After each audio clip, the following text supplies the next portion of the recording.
So today we're going to be talking about systems, checklists, standard operation procedures. It's going to be a lot about, there'll be some team stuff, but when I look at a team, you're all on a team. Whether you're on an actual team or if it's your team, you are on a team. Whether when I look at a team, there's no wrong way to grow a team, to build a team, as long as it's profitable. It could be you and the your broker, maybe the mortgage broker you send mortgages to, the lawyer that you work with, or escrow company you work with. It's you, but that's your team. Like, really think about it. That is your team. The receptionist at your office that takes messages for you, she's part of your team, right? That's all your team. That is your team.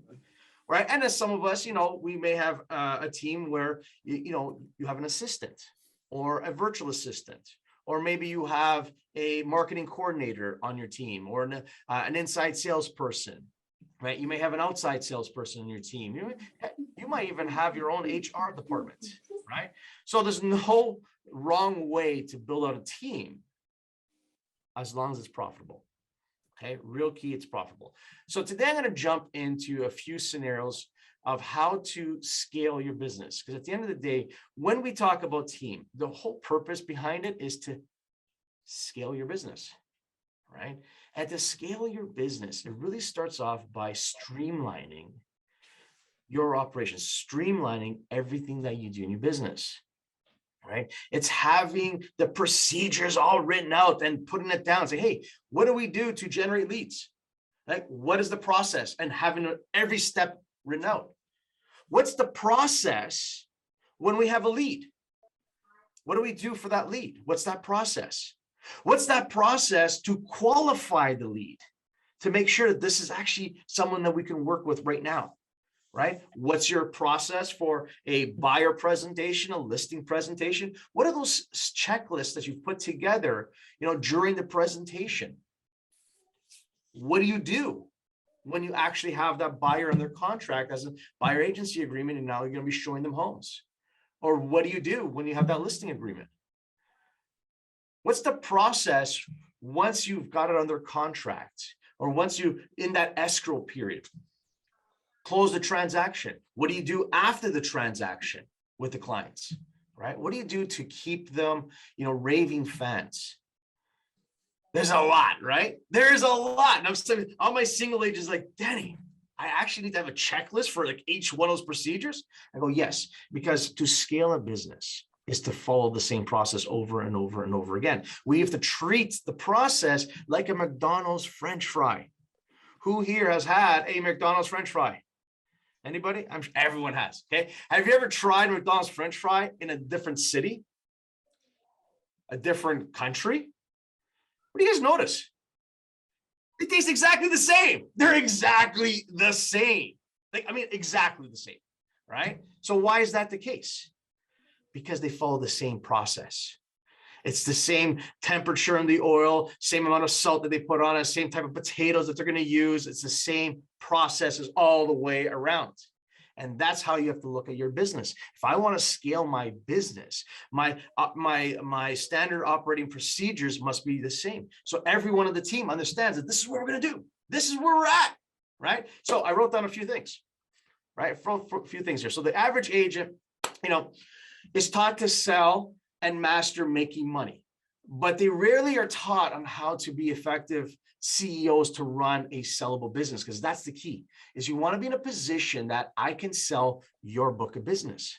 Imagine that, selling your book of business. How do we know when your book of business is sellable, right? And really what it comes down to is an agent needs to become more of a kind of a master CEO, right? Where you're taking the talents that you have and adding in there the leadership and the fundamentals to create, an effectively profitable business, right? We need to make sure that it's in and out, it's the standards. Here's what we're getting. We know our numbers. So I have 10 fundamental steps to help every one of you get to that master CEO position. So step number one, once you write this down, is simply decide. Decide that this is what you want. You know what I mean? Like they cut out all options except for success. Be willing to do all the necessary work with the right people. Key there, right people, right? Be willing to be unreasonable with yourself. And what I mean by that is doing the hard, right? Doing the uncomfortable. Be willing to be uncomfortable just for the sake of growth. That's real key, right? So we're making sure that step number one is we're deciding that this is what you want. Step number two is called clarity of vision. Clarity of vision. And this is where you define the plan for this, this team, this organization. This is what you want, right? You set up an absolute plan for this organization. You define each area of the operation based upon profit margins, real key, because we want to make this profitable. And then, of course, you need to be passionate about your desires to achieve this vision, real key. So clarity in your vision. And it's not only your vision. The clarity needs to be across the board with everyone in your team. Everyone has to have that same kind of passion, that drive, that this is what we're working towards, right?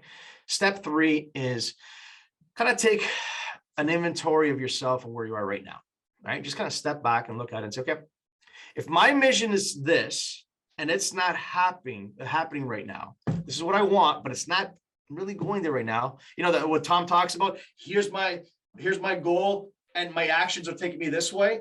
We need to adjust, align, like the small steps to finally where our actions and our vision are aligned together, right? What are the actual results and that you're achieving year to date? The real key is knowing your KPIs. You also need to analyze how market conditions are happening locally and of course nationally, and how is that affecting you? Like right now, many of you are like, man, I got to pivot, Danny. Like I'm working with way too many buyers and the market's not that in my marketplace. I need to get more sellers, right? But you know what? Understanding that that's where you're at and where you need to change, right? Love that. Step number 4 is action plan to eliminate the gaps from where your vision is to where you are right now. What are those, where you are going right now with the results? Here's my vision. What are those action items that we need to take on to get us on track to what we're doing? So you need to kind of develop a strategy here that will eliminate all those gaps, right? Where is it in your business that you feel that you need improvement on? Let's jump into that. Develop a plan to align the vision with the results together, right? And here's the key. Enroll the right people and remove the wrong ones. Right? You may have a virtual assistant, and you know what? That may be wrong for you. You may need someone in-house. May have an actual assistant, never mind a virtual assistant. So the wrong person's doing it, right? Maybe what you have is you have your assistant doing the marketing. And you know what? That assistant has different skill set. Like those are two different skill sets. An assistant versus a marketing coordinator, those are two complete different skill sets. So you may have the wrong people doing the wrong jobs, right? Think about that for a second, where you're at with that, right? Next, I wrote down number 5 is develop the systems, the structures, and more importantly, the accountability plans to maximize the efficiency of what's going on currently in your business, right? You need to develop these key systems, right? The structure that's necessary for this vision that you're looking for. And I really hope you understand that there needs to be some sort of accountability here, right? Things aren't just going to happen because you say it's going to happen. You guys know that, right? You need some sort of accountability. What's the accountability? What's the consequences? And on the flip side, what are the rewards? Right? Just like the milestone goal, March 31st, right? You have a reward. You really want to step that up and hit your goal? What's your consequence? I don't know if Ryan's on the phone, on the call here, but Ryan from Edmonton, him and he wants to lose 100 pounds. I mean, that's awesome. He wants to lose 100 pounds by next elite retreat, which will be at the end of January. So, his accountability is real simple. If he does that, the reward would be, I will buy him a steak dinner at the elite retreat.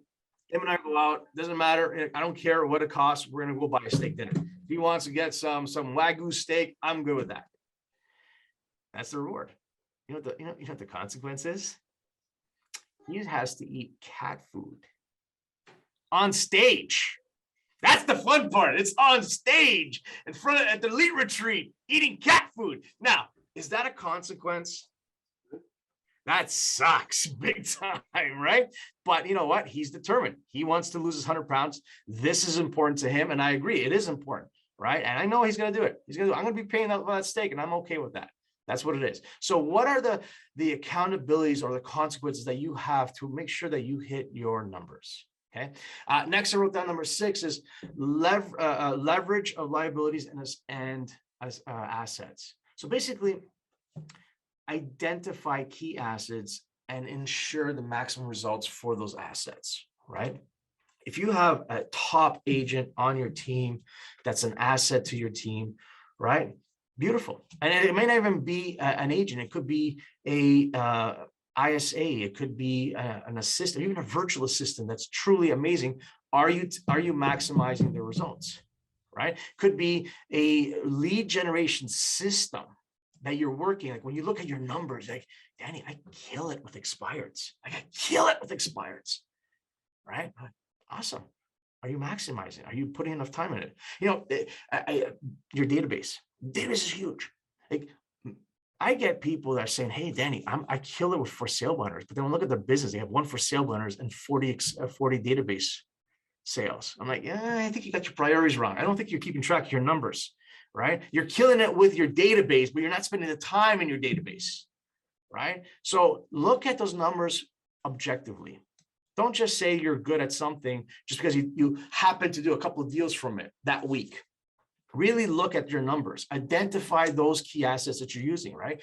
And then on the same token, look at areas that it's costing you. What are those liabilities? Both financially and from an energy perspective, right? Like you might have an energy sucking vampire on your team.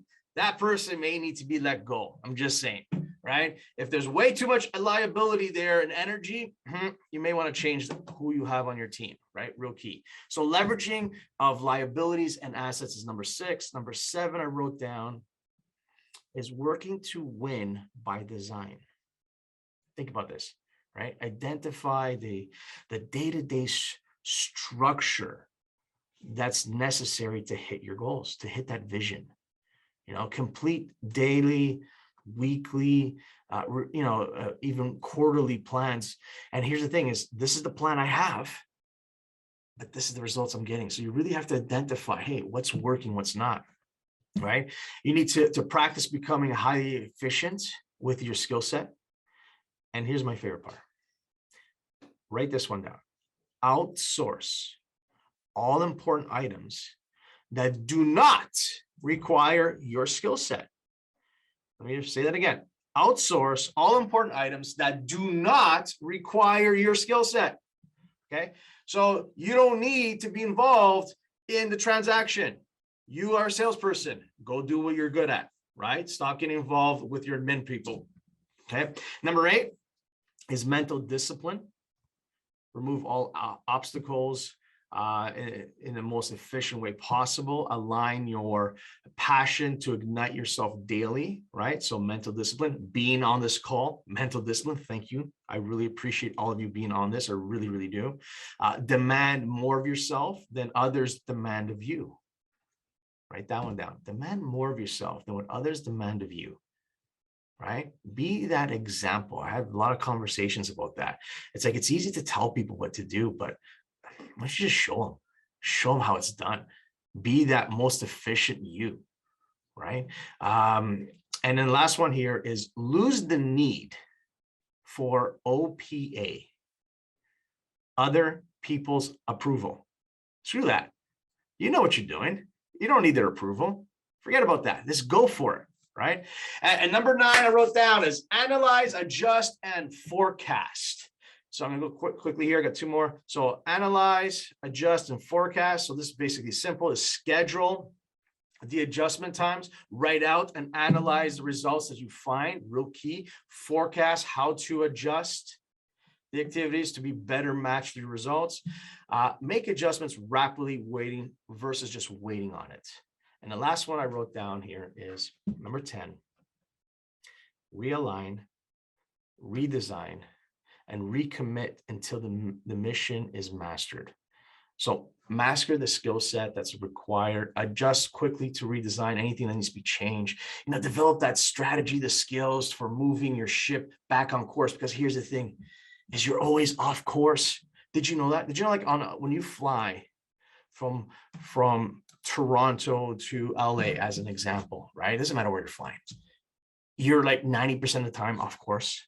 The pilot is off course, but it's constantly adjusting to get you there, and eventually you're there. You know what? I got Owen on the call. He's a pilot, and I'm telling him what it is, but he knows, right? You're always off course till you get there, right? You're constantly, wind, this, that, atmosphere, whatever it may be. You're always off course. So what you need to do is, when you recognize that, change. You got to move. Right? This is why we keep track of your numbers weekly. This is why we keep track of goals every month on what you're supposed to be doing. This is why we have this theme for the quarter. It's because I know you're off track. I know, but don't be worried about it. Adjust, pivot, move, get back on course. It's normal. It is normal. It is normal that the first 3 weeks of the year, you haven't sold anything. That shit's normal. What do you have to do to adjust? Right? Stick to the plan, right? You're not the average person. Everyone on this call is not the average person. The average person quits their goals after the first 3 weeks of the year. We know this, right? We know this, but you don't. You're going to keep pushing, you're going to keep pivoting, you're going to keep moving, because ultimately, what's the other choice? Seriously, what is the other choice? There is none. Let's keep moving forward. You guys are awesome. Does anyone have any questions, concerns, hallucinations?